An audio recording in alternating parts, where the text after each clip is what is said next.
तकरीबन 8 से 9 माह पहले सारी बातें बता दी थी कि तरीके इंसाफ में PIMF को खत लिखने के लिए PTI के जो रुकन हैं वो तैयार नहीं थे। आज तरीके इंसाफ खुद ही कह रही है कि जो अमेरिका है वो इंटरफेयर करे। पाकिस्तान जो खत लिखा है, जो कुर्बानी का बकरा बना है, ये रऊफ हसन साहब हैं। और रऊफ हसन और इस वोट बैंक के ऊपर कोई ना कोई कब्जा करना चाह रहा था और अभी भी हुकूमती बेंच का हिस्सा नहीं बनेंगी।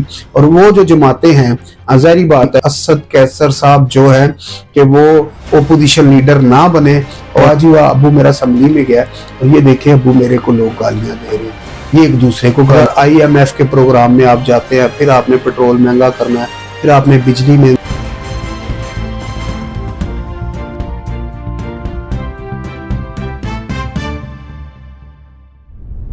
तो अस्सलाम वालेकुम नाज़रीन, JGTV के प्लेटफॉर्म से मैं हूं सुल्तान और आप देख रहे हैं मेरा डिजिटल चैनल। नाज़रीन, वी लोग देर से आने की वजह से हम माजरत चाहते हैं आपसे। 2-3 दिन हम आउट ऑफ सिटी थे और थोड़ा बिजी भी थे और जो है कि हम आप तक खबरें नहीं पहुंचा सके, उसके लिए हम माजरत चाहते हैं। आज की जो खबरें हैं उनकी जानिब बढ़ने से पहले मैं आपको बता दूं कि जो तरीके इंसाफ है यानी कि PTI ने अपने लिए एक और बड़ी मुश्किलात जो है अपने सामने खड़ी कर ली है। और दूसरा मैं आपको बता दूं कि जो तरीके इंसाफ में जो पहले से ही मामला चल रहे थे, जो मैंने आपको तकरीबन 8 से 9 माह पहले सारी बातें बता दी थी कि तरीके इंसाफ में काफ़ी सारे लोग हैं जो कह लें कि इस पार्टी का जो वोट बैंक है उसके ऊपर कब्जा करना चाहते हैं। उनमें मैंने आपको काफ़ी सारे नाम बताए थे, लेकिन वो नाम अब नहीं है। अब ये नए चेहरे, नए नाम सामने आ चुके हैं। उनके हवाले से भी बात करेंगे। दूसरा, जैसा कि आपको मालूम है, आज कौमी असम्बली का एक इजलास था और उसमें कह लें कि जो जीतने वाले कौमी असम्बली के कह लें कि जो रुकन थे, आज उनने कह लें कि हलफ भी लेना था और कह लें कि इस सिलसिले को आगे बढ़ाने के लिए कह लें कि ओपोजिशन में भी बैठना था। और जो हुकूमती बेंच पे लोग बैठे हुए थे जिनकी तादाद ज्यादा थी, उनका भी एक इलेक्शन था। और 1-2 दिन तक कह लें कि वजीर आजम साहब का भी कह लें कि जो ऐलान है वो जारी हो जाएगा कि सबसे ज्यादा सीटें किसके पास हैं और वजीर आजम कौन बनेगा। खबरों की जानिब आगे बढ़ने से पहले हमारी रिक्वेस्ट है कि हमारे चैनल को लाइक कर दें, शेयर कर दें और सब्सक्राइब कर दें ताकि आने वाली नई वीडियो बर वक्त आप तक पहुंच सके। सबसे पहले हम बात करेंगे जनाब के जो तरीके इंसाफ ने अपने लिए बड़ी मुश्किलात खड़ी कर ली है, वो क्यों और कैसे हुई है। नाज़रीन, जैसे कि आपको मालूम है, कुछ ही रोज पहले ये बात की जा रही थी कि जो IMF का वफ्द है उसको एक खत लिखा जाएगा कि तरीके इंसाफ की जानिब से। और वो खत के हवाले से कह लें कि काफी सारे जो तरीके इंसाफ के इस टाइम अगर कहा जाए जो ब्रिस्टर हैं, जो वकला टीम है, जो नामजद कह लें कि जो इस टाइम चेयरमैन हैं, वो काफी सारे लोगों को खत लिखने के हवाले से कहा गया, लेकिन कोई भी IMF को खत लिखने के लिए PTI के जो रुकन हैं वो तैयार नहीं थे। और ये फिर आखिरकार जो कुर्बानी दी है रऊफ हसन साहब ने दी है। और रऊफ हसन साहब के बारे में मैं आपको बता दूं कि रऊफ हसन साहब PTI के कह लें कि एक बड़े कह लें कि मंजे हुए सियासतदान माने जाते हैं। और इनके जो दूसरे भाई हैं वो कह लें कि इस टाइम कह लें कि जो मुस्लिम लीग नून में है, इनके जो दूसरे भाई हैं। तो खैर हम फिलहाल इन्हीं की तरफ रहेंगे, इन्हीं की बात करेंगे। तो इनकी तरफ आगे बढ़ेंगे। रऊफ हसन साहब का जो एक खत है वो IMF को लिख दिया गया है और उसमें काफी सारी कह लें कि अपनी ही बातें मनवाई जा रही हैं PTI की जानिब से। और उसमें ये कहा गया है कि ये जो 3-4 हमारे जो ओपोजिशन की जो सीटें बनती हैं वो हमें दिलाई जाए और दीगर कुछ कह लें कि मामलात हैं वो IMF को कहा गया है तब तक आप इनको कर्जा ना दें जब तक ये कह लें कि जो इलेक्शन हुए हैं इनकी जो सीटें बनती हैं अपोजिशन की जब तक वो नहीं दी जाती। तो ये वही तरीके इंसाफ है, उसी तरीके इंसाफ ने खत लिखा है जो कल जब इनकी हुकूमत गई थी तो उस टाइम पर तरीके इंसाफ यानी कि इमरान खान साहब और इनके जो दीगर कह लें कि जो जमात के लोग थे उनका ये कहना था कि जो अमेरिका की कह लें इसमें इंटरफेयर कर रहा है पाकिस्तानी सियासत में, वो हमें नामंजूर है। ये कहा था जनाब तहरीक इंसाफ ने। आज तहरीक इंसाफ खुद ही कह रही है कि जो अमेरिका है वो इंटरफेयर करे पाकिस्तानी सियासत में। चलें जी, एक वक्त वो था जब तहरीक इंसाफ ने कहा कि हमें ये नामंजूर है, नामंजूर, अमेरिका की जो हुकूमत है, अमेरिका का जो यार है, फलां फलां फलां, काफ़ी सारे ऐसे नारे भी लगे और अमेरिका को नामंजूर कहा गया तहरीक इंसाफ की जानिब से। और फिर कह लें कि वो एक IMF सॉरी एक खत भी जो साइफर था वो भी लहराया गया जी कि ये अमेरिका की साजिश है PTI की हुकूमत गिराने में। और आज उसी कह लें कि अमेरिका को रिक्वेस्ट की जा जो कह लें कि इंटरफेयर किया गया वो हमें मंजूर नहीं है और अमेरिका को चाहिए कि वो अपने काम करे और हम अपने काम करें। अब खत तो लिख दिया गया है और जो खत लिखा है, जो कुर्बानी का बकरा बना है, ये रऊफ हसन साहब हैं और रऊफ हसन साहब ने अपनी कह लें कि जान की भी कुर्बानी दे दी और अपनी सियासत की भी कुर्बानी दे दी है। ये खत तो लिखा गया है इमरान खान साहब के कहने पे। अगर इसके ऊपर कोई रिएक्ट आता है पाकिस्तानी कानून की जानिब से, तो अगर पाकिस्तानी कानून इसमें हरकत में आता है तो ये जो खत है, ये अगर पाकिस्तान में अगर FIR इसके ऊपर कटती है तो FIR कटी जाएगी जनाब इमरान खान साहब के ऊपर, क्योंकि इमरान खान साहब के कहने पे ये खत लिखा गया है। और इसकी जो जद में आएंगे वो रऊफ हसन साहब भी आएंगे। उसकी वजह यह है कि लिखा इन्हें है, भेजा भी इन्हें है और ये जो खत है ये फैक्स के जरिए इरसाल किया गया है। और यहाँ पर मैं आपको बता दूं कि अगर इसके ऊपर FIR होती है रियासत पाकिस्तान की जानिब से, तो ये जो FIR होगी ये गद्दारी के जुमरे में आएगा और ये जो कह लें कि जो केस होगा ये कोई छोटा केस नहीं, ये बहुत बड़ा केस होगा, क्योंकि ये डायरेक्ट जो कह लें कि गद्दारी के जुमरे में आएगा और इसमें इमरान खान साहब और रऊफ हसन साहब काफी बड़ी मुश्किल में आ सकते हैं। इससे पहले मैंने जैसे आपको बताया कि इस खत के बारे में इमरान खान साहब ने रऊफ हसन साहब को नहीं कहा, इसके अलावा गौहर कह लें कि अयूब साहब को भी ये कहा गया था आप ये खत लिखें, और फिर एक और नाम लिया जा रहा है, उनको भी कहा गया था कि आप ये खत लिखें और इन लोगों ने ये खत नहीं लिखा था और आखिरकार ये कुर्बानी दी जनाब रऊफ हसन साहब ने। रऊफ हसन साहब अब इसकी जद में आ चुके हैं, इस मुश्किल में पड़ चुके हैं। दूसरी खबर नाज़रीन हम आपको बता दें कि जो साबका स्पीकर थे PTI के असद कैसर साहब के हवाले से खबरें गर्दिश कर रही थी पहले भी और अब भी। जैसे मैंने आपको बताया ना कि जो इमरान खान साहब की जो जमात है इसका वोट बैंक बहुत बड़ा है और इस वोट बैंक के ऊपर कोई ना कोई कब्जा करना चाह रहा था और अभी भी काफी सारे लोगों की इसी के ऊपर कह लें कि नियत है कि हम इसके ऊपर कैसे कब्जा कर सकते हैं। अब जैसे कि आपको मालूम है कि जो अवानों में भी लोग चले गए हैं PTI के और उसके बावजूद कह लें कि उस अवान को मानने के लिए भी तैयार नहीं है, हलफ भी ले लिया है। लेकिन अब कोई ना कोई तो कह लें कि ओपोजिशन में जो बैठेगा, सबसे बड़ी जमात ओपोजिशन के हवाले से देखी जाए तो वो PTI है, तो बड़ी जमात हो गई। अब अगर देखा जाए सबसे बड़ी जमात तो वो मुस्लिम लीग नून बन चुकी है, क्योंकि उसके पास नंबर गेम ज्यादा है। फिर नंबर गेम अगर मिलाया जाता है साथ में पीपल्स पार्टी का, तो ज़ाहिर बात है MQM को मिला के ये जो हुकूमत है ये जो है कि पीपल्स पार्टी मुस्लिम लीग नून का जो कह लें कि नामजद वजीर आजम है वो है शहबाज शरीफ साहब। वजीर आजम शहबाज शरीफ साहब भी बनेंगे क्योंकि उनके पास नंबर गेम ज्यादा है। ओपोजिशन में अगर कोई आएगा नंबर गेम के हवाले से तो सबसे ज्यादा तहरीक इंसाफ की सीटें हैं। अच्छा, अब ओपोजिशन में एक ओपोजिशन लीडर होता है, दीगर जमातों को मिला के जो ओपोजिशन में बैठेंगे, जैसे अचकजई साहब हैं, मौलाना फजल रहमान साहब हैं, दीगर और भी छोटी जमातें हैं काफी ज्यादा जिनने ओपोजिशन में बैठना, जो हुकूमती बेंच का हिस्सा नहीं बनेंगी। और वो जो जमातें हैं ज़ाहिर बात है ओपोजिशन लीडर उनको चाहिए होगा। और जिस तरह कह लें कि असद कैसर साहब पूरी कोशिश कर रहे थे, अचकजई साहब के साथ मिल रहे थे, दीगर छोटी जमातों के साथ मिल के मशावरत कर रहे थे कि आए हम मिलकर कह लें कि इसका जो है कि हम एहतजाज करेंगे, जो हमसे हमारी सीटें छीनी गई हैं, जो हम सीटें हार चुके हैं, इसके ऊपर एहतजाज करना चाह रहे थे।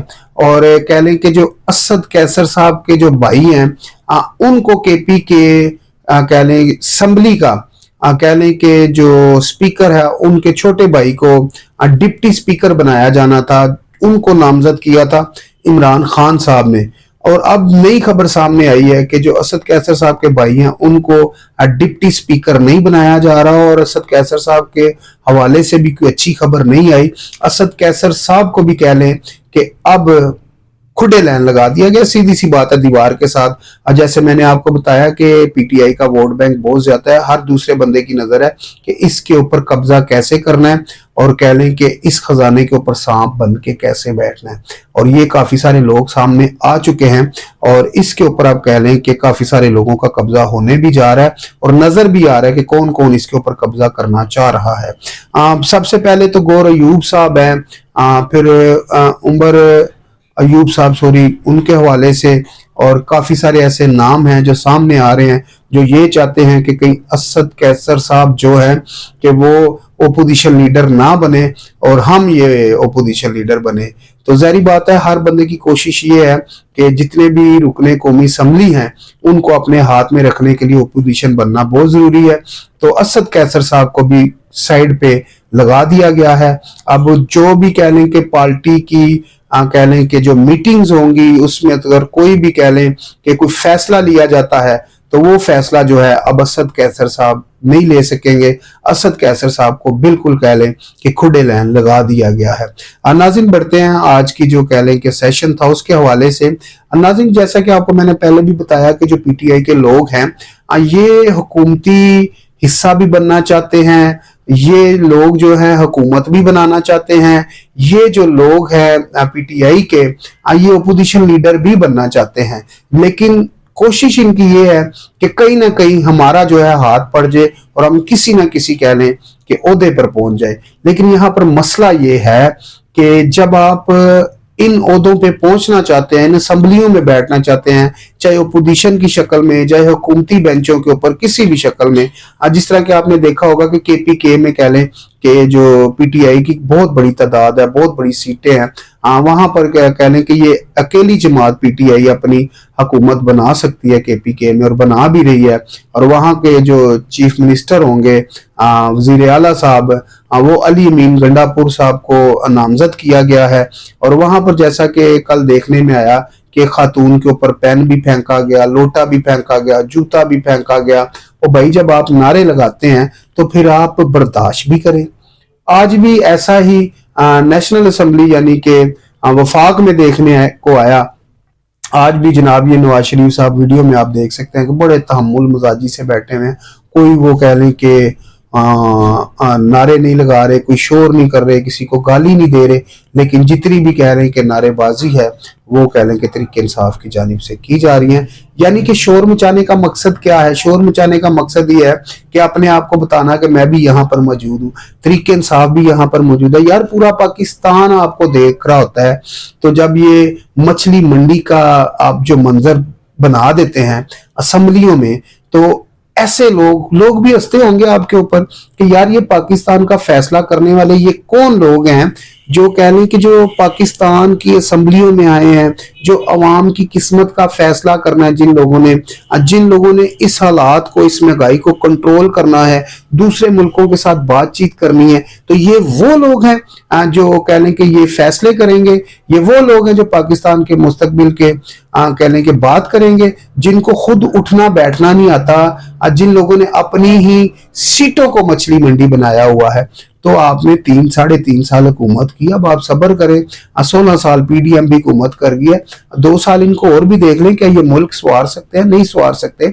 नहीं सवार सकते तो नंबर आपका है। जाहिर बात है जब ये अच्छी परफॉर्मेंस नहीं देंगे तो आप ही ने हुकूमत करनी है। तो यहाँ पर अब बड़ी कह लें कि एक दुख की बात है कि पूरा मुल्क आपको देख रहा होता है, हमारे बच्चे देख रहे होते हैं, आपके बच्चे आपको देख रहे होते हैं। तो वो कहते होंगे वाह जी वाह, अबू मेरा असम्बली में गया और ये देखे अबू मेरे को लोग गालियां दे रहे हैं, ये एक दूसरे को गालियां दे रहे हैं, ये एक दूसरे को बुरा भला कह रहे हैं। तो आप अपने बच्चों के क्या रोल मॉडल बनेंगे? इस मुल्क के जो असम्बलियों में बैठे हुए लोग हैं, इस बड़े बेंचों पे बैठे हुए, इस हुकूमती बेंचों पे बैठे हुए लोग, ओपोजिशन में बैठे हुए लोग, क्या आप तासुर दे सकते हैं इस कौम के बच्चों को, क्या आप रोल मॉडल बन सकते हैं। तो मुझे नहीं समझ आती कि आप ये क्या करेंगे। नाज़रीन थोड़ी सी आपके साथ कह लें कि यहाँ पर बात करेंगे IMF के हवाले से। तो IMF जो है कि पाकिस्तान के साथ कह लें कि प्रोग्राम लेकर चलने के लिए तैयार है, और IMF जो है उनने पूरा इत्मीनान किया है जनाब इस हुकूमत से, और इससे पीछे वाली जो हुकूमत गुजर चुकी है साबका हुकूमत PDM के साथ भी उनने काफ़ी कह रहे हैं कि एतमाद का इजहार कर दिया है। और यहाँ पर मैं आपको बता दूं कि इस हुकूमत से भी PDM को काफ़ी सारे कह लें कि सहूलती कह लें कि जो नज़र आ रहा है कि ये हुकूमत हमारे साथ चल सकती है। काफ़ी उनको तसल्ली है इस हुकूमत से। लेकिन मैं यहाँ पर आपको बता दूं जो मेरी राय है, जो मेरा तज्जिया है वो ये है कि अभी हुकूमत आई नहीं, बिजली महंगी हो गई, अभी हुकूमत आई नहीं, ठीक है जी, पेट्रोल महंगा होने जा रहा है, अभी हुकूमत आई नहीं, गैस 1000 से लेकर 12,000 रुपये तक जा चुकी है। जो ये मामलात है ये मुल्क के लिए बहुत ख़तरनाक है। जब आप IMF के प्रोग्राम में जाएंगे तो फिर इस अवाम का क्या होगा, सोचने वाली बात है। अगर IMF के प्रोग्राम में आप जाते हैं, फिर आपने पेट्रोल महंगा करना है, फिर आपने बिजली महंगी करनी है, आपने गैस महंगी करनी है, मजीद टैक्स लगाना है, तो 600 अरब डॉलर 600 अरब तो पहले ही आप अवाम पे अभी 2 दिन पहले डाल चुके हैं। तो मुझे ये चीज़ बिल्कुल समझ नहीं आती, चाहे नवाज शरीफ साहब आए, शहबाज शरीफ साहब आए, कोई भी हुकूमत आए, खुदारा अवाम को आप लोग कैसे रिलीफ देंगे। मरियम शरीफ साहबा के अगर बारे में बात की जाए तो मरियम शरीफ साहबा अभी नई नई कह लें कि पंजाब की CM बनी है, तो वो काफ़ी एक्टिव नज़र आ रही हैं अपने काम में। अगर ये ऐसे ही एक्टिव रहे अगले 5 साल पूरे तो मुल्क के अंदर बेहतरी आ सकती है। और मरियम शरीफ साहब के हवाले से अगर मैं आपको बता दूं, ये मरियम शरीफ साहब आपके लिए एक छोटा सा टेस्ट मैच है, और ये अगर टेस्ट मैच आप पार कर गई तो आने वाले दिनों में शायद आप वजीर आजम बन सके। अगर ये टेस्ट मैच आप हार गई तो वजीर आला का अगर CM का अगर टेस्ट मैच आप हार गई तो मुझे नहीं लगता आप वजीर आजम बन सके। तो वजीर आजम बनने के लिए ज़रूरी है कि आप ये जो टेस्ट मैच है इसको पूरा करें, और इसमें अपने आप को जो है अपनी काबिलियत अपने सामने लाएं। और इसमें यह है कि आपका जो मुकाबला है, क्योंकि आपके वालिद साहब भी कह लें कि पंजाब के CM रह चुके हैं, आपके चाचा जान भी CM रह चुके हैं, यहाँ तक कि आपके भाई हमजा शरीफ साहब भी CM रह चुके हैं। तो अब आपका टेस्ट मैच है, इन सब से आपने अच्छी परफॉर्मेंस करनी है, तो आप आने वाले दिनों में फिर आपका जो नाम है वो वजीर आजम के लिए लिया जा सकता है। तो लिहाजा मेरी जो रिक्वेस्ट है अवाम की, जो मेरे पास कह लें कि जो हमसे लोग बातें करते हैं, हमसे लोग इसलिए बातें करते हैं जी आप सहाफ़ी हैं, तो आप ये बात जो है क्यों नहीं अवाम की बात करते अपने चैनल पे। तो अपने चैनल पे जनाब हम अवाम की बात करते हैं। अवाम की जो परेशानी है जनाब वो है महंगाई, परेशानी है रोटी कपड़ा मकान और दीगर ऐसी चीज़ें। तो ये हम बात बिल्कुल करते हैं, और ये बात हम जब अवानों में जाते हैं, रेड कारपेट्स पे जब हम खड़े होते हैं, तो उस टाइम जो भी हुकूमती कह लें कि ओहदेदारान आते हैं तो उनसे भी हम ये सवाल उठाते हैं। तो इसी के साथ कह लें कि मुझे इजाज़त दीजिए, बात बहुत लंबी हो चुकी है। कुछ बातें हम आपसे कल करेंगे, परसों करेंगे। तो फिर एक दफ़ा माजरत नाजरीन, जो हम काफ़ी दिन आपको व्लॉग या आने वाली खबर नहीं दे सके, उसके लिए माजरत। इसी के साथ मुझे अपने भाई सुल्तान को इजाज़त दीजिए, मिलते हैं अगली वीडियो में। अल्लाह हाफिज़।